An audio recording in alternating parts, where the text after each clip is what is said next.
Varlė.lt, kai reikia kainos ir patarimo. Labas. Atėjo ruduo ir nauji mokslo metai. Laikas imti technologijų derlių.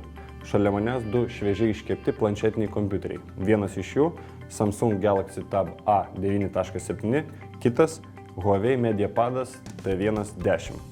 Abu šie planšetiniai kompiuteriai priklauso nebrangiųjų kategorijai, kurie yra skirti naršyti. Vienas iš jų dėja brangesnis, Samsungas, net 100 eurų. Kodėl? Ar tai prekinis ženklas, ar kai kas daugiau? Kam juos pirkti, kam nepirkti, dabar ir išsiaiškinsim. Abi planšetės turi beveik identišką įstrižainę ir išmatavimus. Huawei gaminio ekrano įstrižainės ilgis yra 9,6 colio, Samsung 9,7. Tab A ekranas platesnis, proporcija 4:3, kaip teigiama patogesnė skaitymui. Deja, ne vienas iš šių dviejų prietaisų nepasižymi gera ekrano raiška. Ta vienas raiška tai yra 800-1280 pikselių, Samsung dar mažesnė, tik 768 su 1024 pikseliais. Tokia raiška pasižymėjo pirmasis Apple iPad planšetinis kompiuteris, kuris buvo sukurtas prieš 5 metus. Žvilgtelėkime į prietaisų nugarėlę.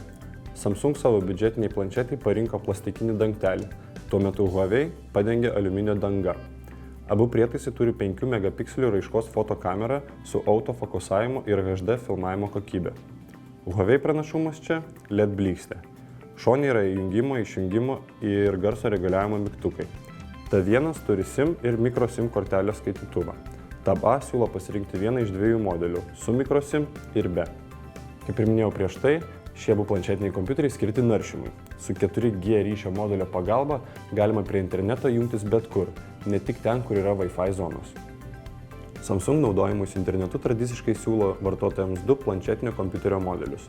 Vienas jų tik Wi-Fi, kitas turi ir Wi-Fi, ir 3G bei 4G mobilaus ryšio modulius.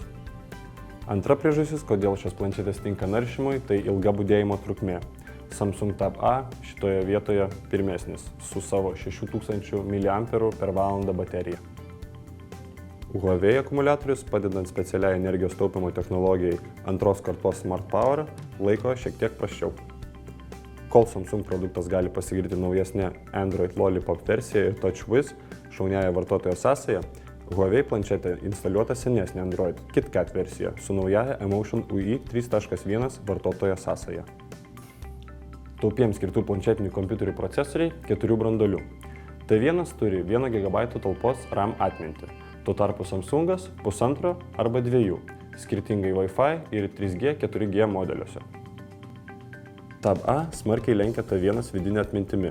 Huawei planšetinis kompiuteris jos turi 8 GB, Samsung 16 arba 32, vėlgi priklausomai nuo modelio.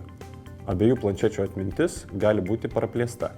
T1 iki 32 GB, o Tab A net iki 128 GB išorinės atminties kortelėmis. Apibendrinimas toks. Abi šios planšetės ne pačios sultingiausios savo vaizdo prasme, bet vertingos su savo 4G ryšio moduliu bei ilga budėjimo trukme. T1 dizainas galbūt šiek tiek geresnis, bet jis nusileidžia savo pajėgumai Samsungui. Bet pastarojo ir kaina labai išpūsta. O ką manote jūs? Palikite nuomonę komentaruose. Varlė.lt, kai reikia kainos ir patarimo.